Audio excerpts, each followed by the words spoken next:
I will stand by the notion that I have over and over again, that I've repeated over and over again. Graham Plattner is not a product of the online left. Graham Plattner was hand-selected by, I guess, the fight agency. Yeah, this is the one. Why I left the white left. I'm putting all white leftists on timeout until further notice. I've been hanging around y'all too long, and now I have lice. And black people shouldn't get lice. That it doesn't work like that for us. Lice in America cannot survive in black hair. Y'all probably don't realize that because a lot of y'all don't be knowing shit about us, but we already off topic. And the fact that I be explaining black people shit is kind of why I have this problem in the first place. We're going to start out talking Graham Plattner a little bit because he's a great framing tool for everything I want to get off my chest. I want to be really clear. I'm going to say that a lot in this video. I don't like this dude. He feels like a seasonal villain from a prestige political drama like House of Cards or Scandal or something. I'm not saying he's a Nazi, but he's at least like Hydra or Order of the Cyclops for those of you that watched Watchmen all those years ago. He just is that guy, and it's incredibly obvious to anyone who isn't some of y'all. And this isn't just taking issue with his military service. I don't have a purity politic toward anything, really, if you know me, but definitely not ex-military people on the left. I am anti-American military. Like, I don't want to misconstrue that. But there are also Black Panthers who were ex-military. The American military spends billions of dollars marketing and propagandizing young people across this country. So I try to hold a nuanced position for how that works. But I wouldn't apply this to Plattner. 4 tours and Blackwater and a Nazi tattoo is a lot. And I know that's not a hot take. I know even more moderate folks would agree with that. So I have to wonder why and how is Plattner being pushed so hard by the establishment and the online left in general? Plattner is the latest project out of the Fight Agency. The Fight Agency is a political consultancy that was started by some ex-Bernie Sanders, ex-John Fetterman folks. And in recent years, they've been behind the success of Zohran Mamdani, as well as people like Dan Osborne, Bob Brooks, etc.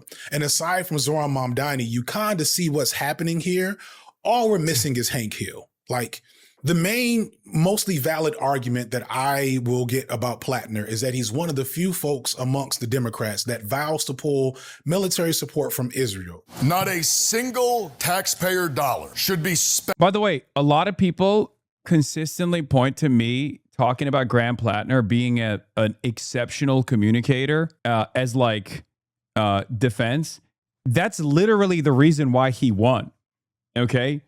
He is very good at telling a fucking story and playing a role. I don't know if FD will agree with me on this, but like that's why he fucking won the goddamn primary against the established name that is the fucking governor of this state. Okay? That's just true. It's objectively true. Okay? I don't think this should be beyond the fucking pale. On arming and defending a country that commits a genocide. And that is extremely important for Palestinian liberation. But I do have to ask, why are we being asked to not just tolerate Plattner for that reason, but to see him almost as the future of the Democratic Party and maybe even the left? Why has he become the darling of the online, predominantly white left in this time frame? Why did the Fight Agency scout him in the first place? It's because the Fight Agency knows that this image of white American exceptionalism and especially masculinity is still highly valued amongst the white masses. He's doing a reskin of the Marlboro Man, or better yet, like Don Draper, Joel Miller from The Last of Us. Literally, he looks like Walter White. And I want you to remember, all of these characters were villains. And historically, it's always straight white men that... No one ever said that on the left side? No, I mean, I think there were a lot of people who were glazing the shit out of Graham Plattner, and that's what he's referencing. Like, look, and FD will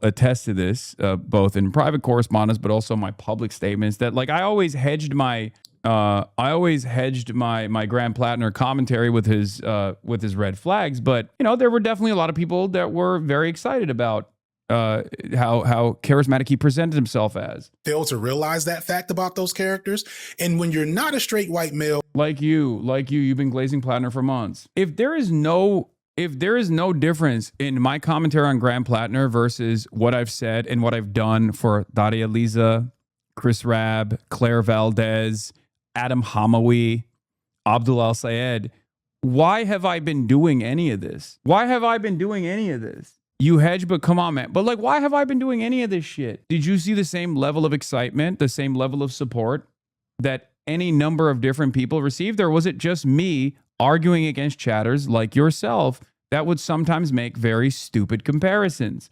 Like, oh, well, why not Kamala Harris then? What did I tell you? If Kamala Harris had the same platform as Graham Plattner, she would have won, okay? And yes, I would have fucking door knocked for her. Like I said, if Kamala Harris came out swinging against Israel's genocide, what did I tell you? I was like, it's too significant of a race to just fucking ignore. You always take note of those types of fans. They may not be the worst people in the world, but they're people to observe. But the left falling for the same trick like this is not surprising when you realize that white leftists in America have never consistently had a halfway decently developed racial analysis. And this is just a historical pattern at this point. Again, shout out to a book I've been reading from Brian Quoba, Hubert Harrison, The Forbidden Genius of Black Radicalism. Hubert Harrison was a lesser known black socialist who worked and wrote in the same eras as Booker T. Washington, Du Bois, and Garvey, and was to the left of all of them during that time, including Du Bois. I don't think Plattner's popularity up here is due to his Israel take as much as it's due to his healthcare take. No, I agree. For sure. But in this, he also found himself confounded by the challenge of organizing with white socialists who at the time could not see past their anti-blackness to form effective solidarity and build a functional coalition. And this pattern has never stopped repeating, which is illustrated by this excerpt from Eugene Debs that's in the book. In capitalism, the Negro question is a grave one and will grow more threatening as the contradictions and complications of capitalist society multiply, Debs allowed. But this need not worry us. Let them settle the Negro question in their way if they can. We have nothing to do with it, for that is their fight. Debs here exemplified the way in which even radical white people who called for a working class revolution against capitalism could simultaneously distance themselves from the specific challenges facing the most oppressed segment of the working class. I'm bringing this up because I want to show that this is an infinite loop at this point. White leftists with little to no racial analytical frame can't help but censor their sensibilities, even in the face of obvious red flags. Or this is 100% accurate, okay? It's true. What do I always fucking say? There is no path to socialism, to developing socialism in this country without black socialism. Capital B, black socialism. Straight up. That's it. Black people are a obviously fundamentally important part of the American working class. But beyond that, they've also been at the forefront of every civil rights and every working man's struggle in this country historically. Okay. And yes, given the unique nature of anti-blackness in this country, because the white supremacist shape always takes the form of anti-blackness at the end of the day. This doesn't mean that like anti-brown behavior is not also baked into the system. Islamophobia is also not baked into the system. But anti-blackness is very specific. It has been a fundamental plank of American culture, American existence, and therefore it needs to always have its own care and consideration. Clearly better options if they don't appeal to their aesthetics and need to censor themselves. Why have we centered Graham Plattner when we have Chris Robb, who, from what I understand, is the furthest left candidate the Democrats have ever had in any political race? And he low-key still fits the gruff leftist daddy kink that so many of y'all seem to like. Another face that I haven't seen on my feed at all, and I had to get from somebody else, is Charles Booker. Booker has as progressive an agenda as you can have in mainstream politics and is in a very vulnerable red state that could use a lot more attention and support from the online left. And the only thing I'll say here is the electoral calculation for Graham Plattner it looked far better than Booker. That's it. I mean, Booker's dope. I've talked about Charles Booker. I've talked about how, I would love to go and work with him if he wants my help. But Booker's in Kentucky. It's a far, far, far more difficult hill to climb than like what seemed to be an easy lock state in Maine, because Susan Collins is like finally going to get taken out. Not there. Booker's not just anti-sending weapons to Israel. He's Medicare for all. He's for universal basic income, stopping data centers, decriminalizing poverty, and reparations. Is everything you can want from a mainstream politician, but he's invisible compared to Plattner. I don't follow elections much unless it's local, but I have seen Plattner's face a million times more than either Rob or Booker. Rob did spend some time with Hasan. Booker, he's got nothing as far as I can tell. Meanwhile, Plattner has tons of interviews, Majority Report, Mehdi Hasan, New York Times. Why is this happening? Why is that viable? From my perspective and experience, a lot of white leftists understand that it's bad to be racist, but they don't actually understand why racism is bad or how it works. The absence of a critical understanding of how whiteness works is why a lot of them fall for the same trick over and over, to the point where the fight agency clearly has this type built out just for y'all. If you want to vote for Plattner as an odious candidate that will help end military support to Israel, go ahead, but it should be treated as a tainted compromise for the sake of a free Palestine, not a vision for the future of the left. He should not be in our faces as much as he is. He should not have the defenders that he has that I know will show up in his comment section. He should be the online left's sneaky link that you never see in the light of day and never talk about in public. And the fact that so many white leftists don't feel this is sadly par for the course. The red flags that he has don't bother some of y'all because those red flags have never been weaponized against you. But when you're someone who's historically been targeted by this archetype, you pay attention to those patterns. You don't compromise with that. For reasons I won't get into, I've had to spend the last few weeks arguing that normalizing Nazi terminology, but wokely, is bad and that no one on the left should be doing it. And I've had some, not many, I want to be clear, but plenty of white leftists try to argue that nobody cares about Nazis, as if a couple of Nazis didn't just shoot up a mosque in San Diego just a few weeks ago, or the fact that that exact type of Nazi. Why are we watching this victim mentality? Dog, come on. Come on. You are playing the fucking stereotype, man. This is not victim mentality, motherfucker. This is critical analysis. And also, it's correct. Like, this is the moment of vindication for F.D Signifier. It's kind of ridiculous to still double down on your blind spot, instead of just being like, you know what, maybe this is a good opportunity to reconsider some of the biases that I might have. It's not an accident that the people that were far more critical of Graham Plattner were people like F.D Signifier, Sean the Black, Chris Rabb, okay? Even AOC shied away from an endorsement. And if you recall, there were a lot of people who were yelling at Chris Rabb when Chris did that interview with Crystal Ball. And I had to come in with a little bit of course correction, even in this community, where I said, look, Chris Rabb, as opposed to Graham Plattner, is someone who I have lent support to, who I have actually, gone and campaigned with and put the weight of this community behind. And there's a reason for that. Okay. Like, his skepticism turned out to be correct. My limited amount of skepticism was not correct, notwithstanding the conversations about broader issues about like how, veterans are this or that. I'm not having that conversation right now, even though many people will take those conversations, will slam it in, or even, what kind of attacks you receive if you come out as someone who is critical of Israel. Because if you recall, like Zay Squirrel also immediately was like, this guy's a fucking no good candidate and is bad, Blackwater mercenary.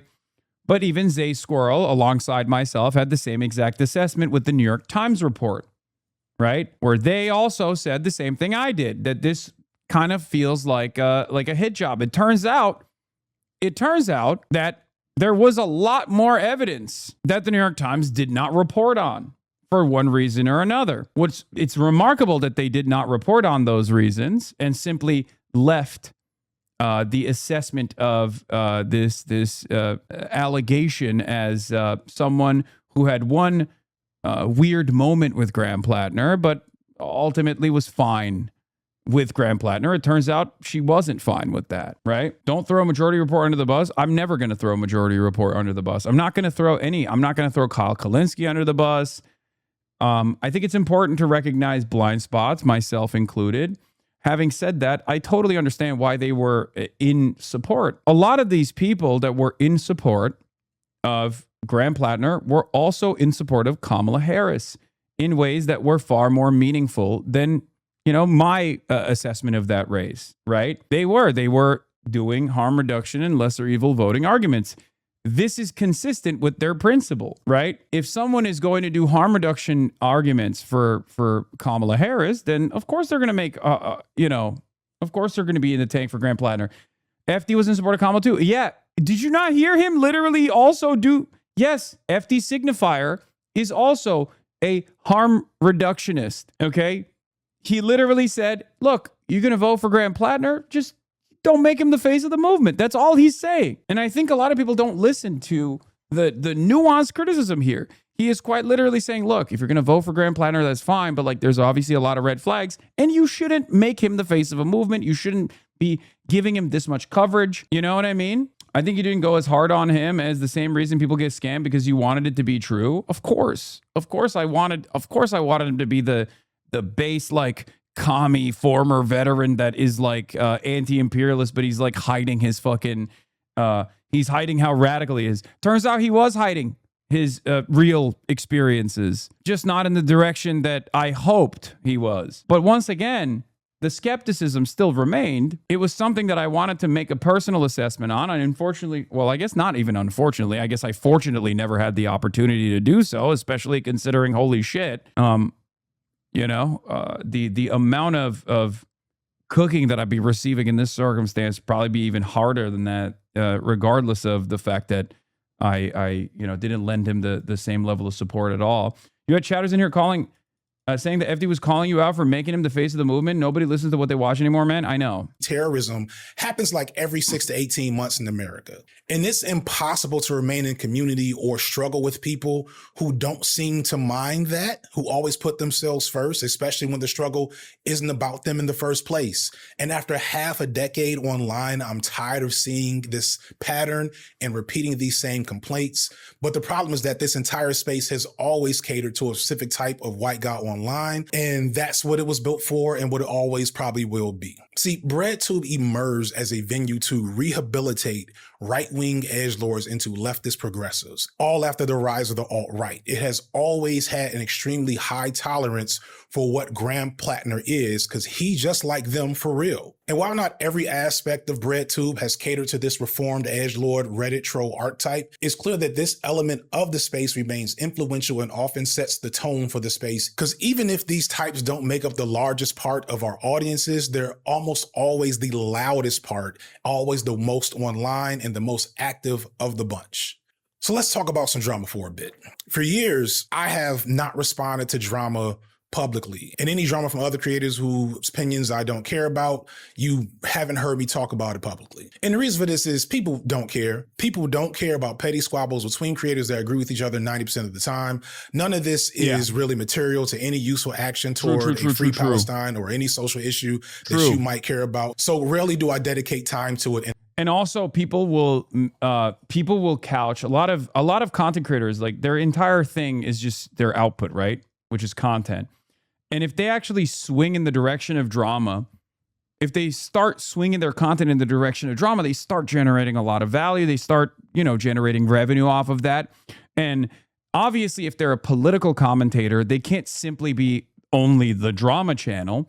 So they have to put a layer of political criticism on top of the actual drama that they're engaging in. And there are a lot of people who do this. I try to stay away from this all the time. Unfortunately, YouTube monetizes it. But let's be real.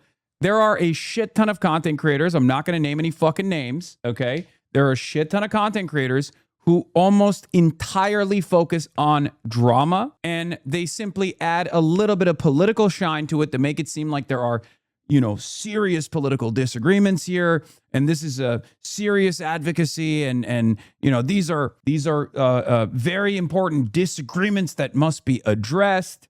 When in fact, all they're doing is shit stirring, lying about the background of individuals, and adding a good deal of click chasing and clickbaiting into the process.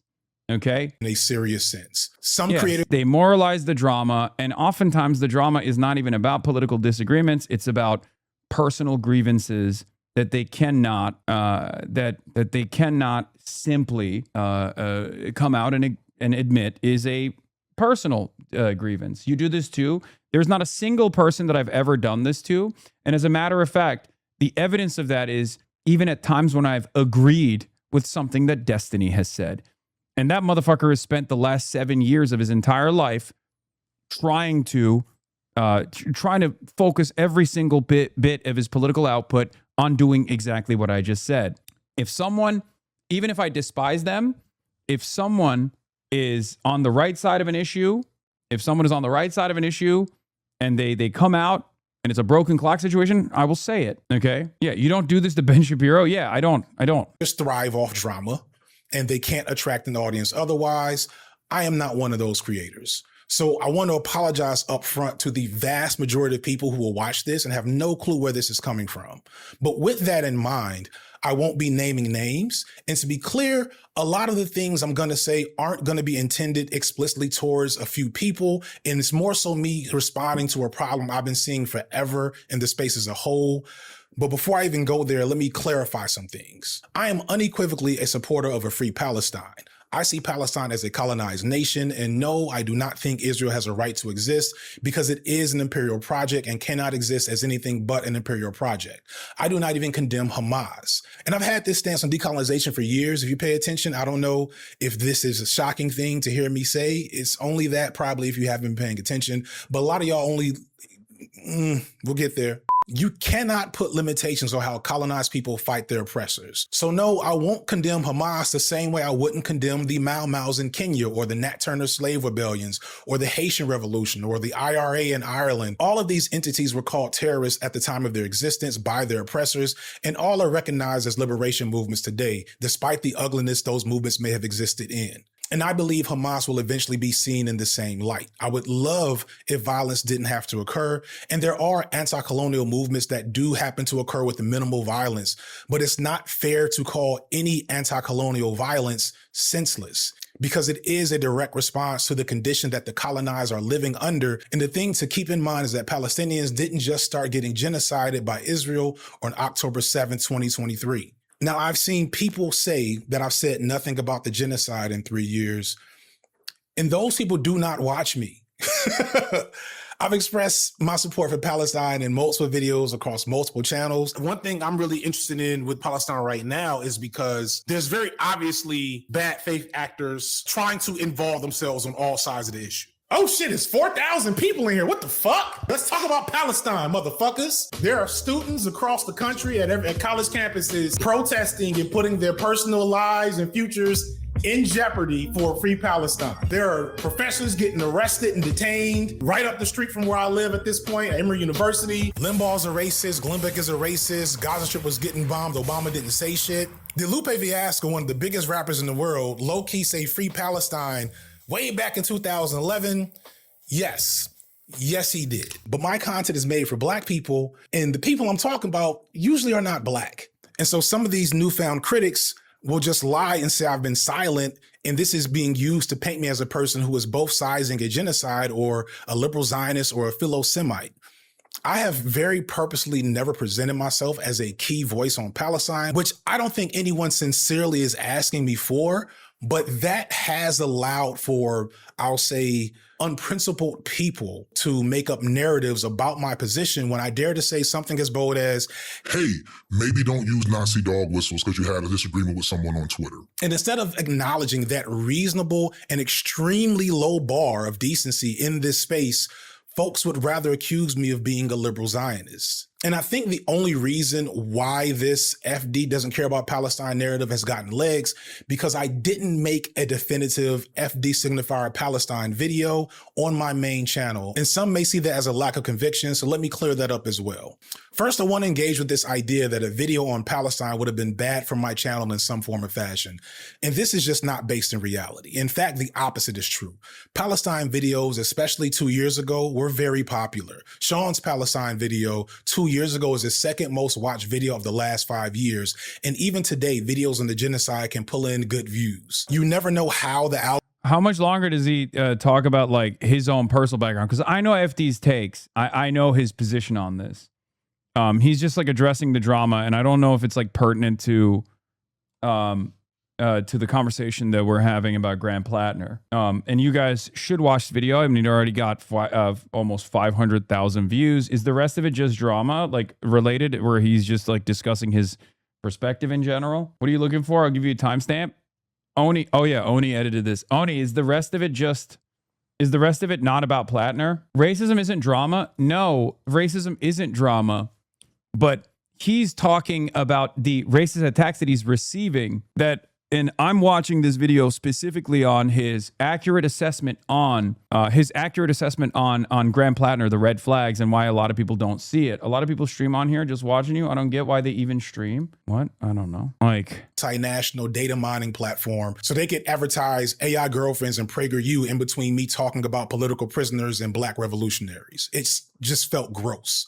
Further, in the aftermath, I was somehow branded as a prison reform expert. Like, I remember having people reach out to me to play themselves, but don't tell Oni says, like, go back to 21. people to make up for his past sins. And my rehab is, trying to say distorted, and you literally cannot fix it. I know that a lot of these white leftists have zero shame, zero self-awareness, and zero interest in actual coalition building on this platform if it means they might have to decenter themselves. And that brings me back to Plattner. Plattner is popular because he's BreadTube personified. He is the former edgelord rehabilitated into the hero for oppressed people to make up for his past sins. And mind you, every piece of anti-colonial liberation theory that you will ever read will tell you that the colonized must free themselves, but don't tell that to your favorite BreadTuber or favorite BreadTube fan, because they'll swear that it's them that's the key to liberation for insert other group here. But further, Plattner shows the failure of the American left presenting a principled anti-Zionist stance to a larger general public. I've noticed in my personal life and online that there's been a rise in what I'm going to describe as America First anti-Zionism. And normally when I make up a new term, I want credit for it, but please do not repeat. I'm positive there is somebody more worthy, some actual Palestinian scholar that is saying the exact same thing I'm saying. So find them and give them credit for that term. But Plattner is a perfect example of what that is. Yeah, the one thing I will say is this: we are all victim to our environment. Okay, and what we see and what we do, it shapes our reality, it shapes our worldview, and sometimes we end up engaging in analysis that might betray a broader systemic factor that's not being seen. I will stand by the notion that I have over and over again, that I've repeated over and over again. Graham Plattner is not a product of the online left. Graham Plattner was hand-selected by, I guess, the fight agency. But having said that, what made Graham Plattner popular was not the online left. The online left, Majority Report, myself, if you consider me to be a major booster of Graham Plattner, Pod Johns, these people have a lot of influence, but they cannot make or break elections, no matter how big or small. Graham Plattner became a national figure because people in Maine voted for him. Liberals in Maine voted for him. And this is very important to identify and understand. We have to recognize this, because that is who voted for Graham Plattner. And that's who might even still to this day want Graham Plattner to remain in the race. Okay. I don't think Graham Plattner was carried into victory by BreadTubers or Majority Report or myself or any number of different people, right? Unless you personally think, if your argument is, Hasan, you've done Graham Plattner, you're the reason why Graham Plattner ran, you're the reason why this issue is happening.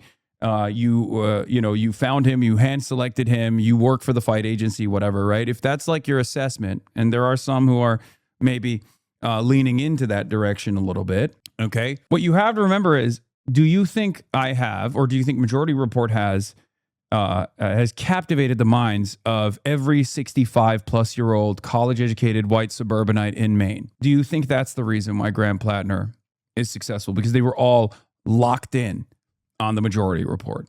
Or do you think that there was genuine momentum behind his candidacy at a time when people were looking for someone to express their left populist rage. Okay? The reason why this is very important, to identify is because the replacement has to, in some way, shape, or form, embody that left populist rage. Because if that doesn't happen, a lot of people are going to be very frustrated and they're not going to vote and they're going to think, oh, they rat fucked him.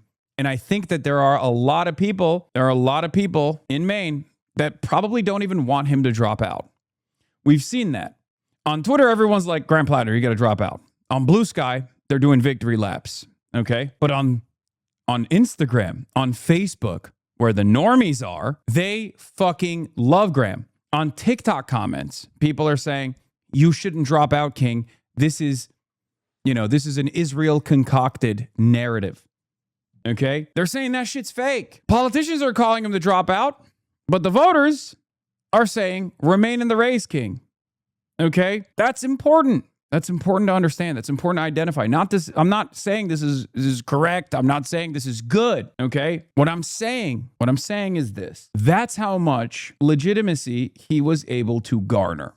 That's how much there is an appetite for a change candidate that people, paired up with their lack of interest due to patriarchal constructs, their lack of interest in recognizing a rape victim when they see one, right? And the amount of influencing power a white man has, the amount of Teflon that a white male candidate clearly has, especially when they come from a veteran background where people are just like, that's my fucking guy. I will ride into the depths of hell. That's why I've said, ironically enough, this is the true liberal Trump. Okay? This is the true liberal Trumpian candidacy that we have to take note. We have to take note of where the success came from, and we have to factor that into who the replacement should be. Because while he does claim to want to stop aid from Israel, he also wants to improve military recruitment. So he is not against American imperialism like you might think, which undermines any anti-Israeli stance he holds. And that's typical of pretty much all the Democrats right now. The sad reality is that the Democratic Party and the alleged progressive leaders in America have allowed themselves to be outmaneuvered on Zionism by the likes of Tucker Carlson and Marjorie Taylor Greene, who, unlike anti-Zionists on the left, are in fact obvious anti-Semites. Tucker Carlson is a crypto white supremacist who has spent years trying to normalize the Great Replacement theory, and Marjorie Taylor Greene is a former QAnon adherent who brought us Jewish space lasers and believes in blood light. Yet both are being mainstreamed in a way that I wouldn't have thought possible just a few years ago. People like Carlson and Greene have infinitely more reach and influence than any of your favorite bread tubers, and thus they have been able to frontline this American first anti-Zionism, and it's become a popular position. It feels like for the first time ever, and this is a good thing, and I'll explain why in a second, anti-Zionism is a popular sentiment to hold, but anti-Zionism that is America first is letting America off the hook for its role in that genocide. I've had a lot of people, both online and in my encounters in real life, smart people, say something along the lines of Israel is controlling America, and no, the tail does not wag the dog. Israel is a settler colonial project built on genocide and mass murder. America is a settler colonial project built on genocide and mass murder, among other things. Game recognized game. There are, of course, Zionists in American government and plenty of Zionists who are at the helm of powerful American institutions. And our current president does seem uniquely compromised in his ability to not be influenced, not just by Israel, but everyone. Like, everybody gets a piece of our president. But please believe that confluence of power between Israel and Zionists in America is not some secret, like, mystical thing. That's just how power and capitalists have always worked. One example of this America first anti-Zionism is, like, people often say America was forced or tricked into a war with Iran due to Israel, but this ignores the history of hostility America has had with Iran. Iran, as a sovereign, strong nation, has been able to withstand American influence and thus impedes on America's dominance of that region and the resources that Iran controls, even with Israel sitting at Iran's doorstep. And Israel, because of its Zionist nature, has always wanted to attack Iran, along with everyone else in that region for years. But for the longest, America has not allowed them to, because most American presidents fully understood that we probably can't win a war with Iran, which, if you're paying attention, is clearly correct. But that doesn't mean that we didn't desire to do the exact same thing Israel did. This is why you see so many other American politicians wanting more action from America in Iran, low-key on both sides of the aisle. America is not just allowed, but has encouraged Israel to be exactly what it is for decades at this point. It's just that this time around, Palestinians were able to show the world what is happening to them. And I want to be clear, Palestinians do not care and should not care how they get free or who in America is going to bring them to that point. If they get free because of a right-wing regime ushered in by Tucker Carlson decides to act on their innate hatred of Jewish people and pull support from Israel, that's an us problem. That's not a them problem. There's a great short essay from Laith Marouf, again, I apologize if I got that wrong, where he's responding to a recent interview where Norm Finkelstein basically says exactly what I'm saying here. But Marouf comes back to reiterate that none of that is the Palestinians' concern. Baruch says literally, why is it so hard to believe that America first could actually be Israel last? So if the left, and by that, I don't just mean us here on YouTube, although we are somewhat to blame, if the left can't present a crystal clear principle stance against Zionism to combat the nationalistic and ultimately fascist version that's taking a hold everywhere, including somewhat on the left, then we're fucked and we deserve it.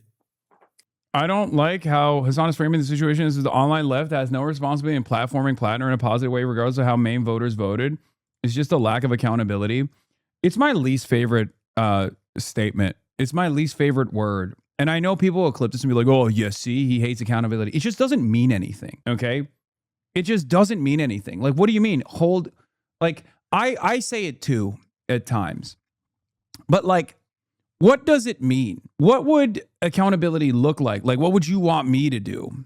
What would you want, I don't know, like Majority Report to do? Because I saw pieces of Emma's takes earlier where she did hold herself accountable. Like she said, look, I apologize. I was duped by this person to a certain degree. I really pushed for this person. But like in my situation, it's like, what do you want me to not cover the fucking main Senate race at all? Calling out the Nazi tattoo? Why did so many people minimize that? Wait, but I did do that. So what I did numerous tweets, numerous extensive hours of coverage. So what do you want me to do about that? Like answer clearly. Use your words. Like what would you like me to do about that? That was actually a big part of my criticism as well. So I think for a lot of people, it turns into, it basically turns into like this whole thing where it's like, I want you to satisfy my needs. Like I'm watching this video because there were red flags that I myself also overlooked in terms of, in an effort to maintain some kind of like stable left populist momentum, right? Not overlooked necessarily because I did bring them up, but it wasn't enough for me to be like, fuck this guy. And if you're asking me to say, fuck this guy, when the alternative was Susan Collins or Janet Mills, I wasn't going to do that, right? There is a level of buildup that we had to reach for me to say that, okay? Does that make sense? I mean, this is something that I've made, I think, very clear. Something that I've made very clear over and over again is that like there is a level of there's a level of like accusation pile on, especially where it's coming from is also important because a lot of these accusations weren't just coming from the anti-imperialist left flank, some of the ultras in this community, some of the wreckers in this community who were actually saying unhinged things, as opposed to like reasonable critique. But yeah, I mean, this is me talking about his tattoo. You know what, Platter being a Nazi? Yes, of course I'll be speaking about that as well. Dude, you think this community is going to let me live that down? Are you kidding me? My most ethical voting decision in Maine. It is to me, okay? I've already made my most... So I think people are rightfully mad that you dismissed the New York Times allegations, especially considering Rascott is mentioned in the name in the article.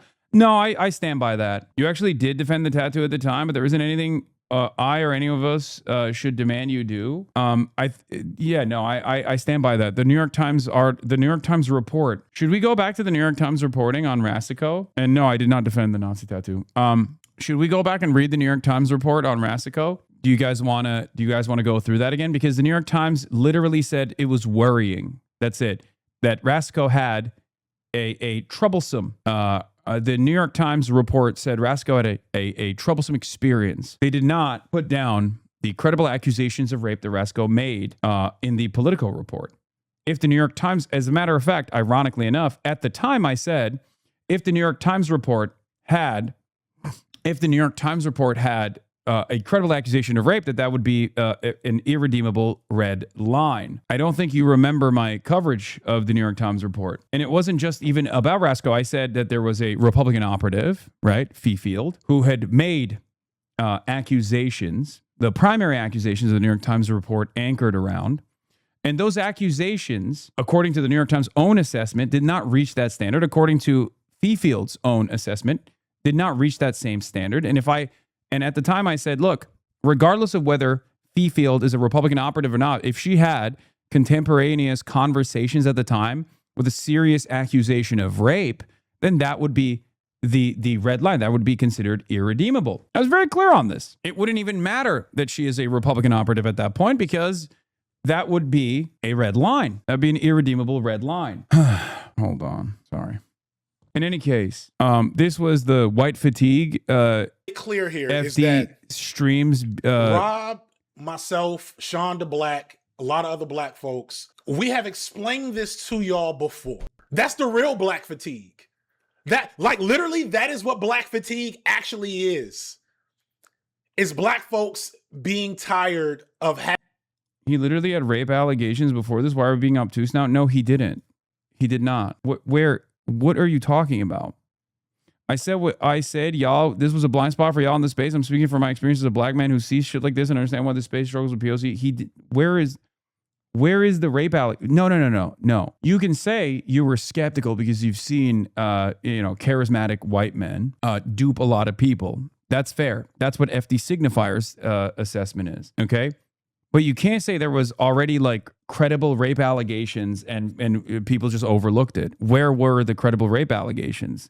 You can't just like drop that in here. The Politico article that actually solidified this reporting unironically also reported that there were no rape allegations against Graham Plattner up until that reporting. Up until yesterday, up until 24 hours ago, there were no credible rape allegations or rape allegations at all. So where are you coming from with this? Having to explain racism to white people. Let's get into this nonsense. Good morning, everyone. Good morning. So I haven't actually watched any of the coverage. I've just seen the aftermath. Okay, this is 48 minutes long, and it's just a stream comp, right? I'll wait for a cleaned up version of this. But I will be watching the debate live. Whoever said Plattner was the face of the movement, that's Mamdani in my head. Yeah. As a black woman who's skeptical of him the whole time, he did not have rape allegations. As soon as the New York Times article came out, I knew it was coming. I knew he likely did it during his time terrorizing people in the Middle East. It needs to be okay for people to say, I found out more information, I was wrong. I'll be more cautious in the future. Yeah. Well, that's why I'm watching the F.D Signifier video.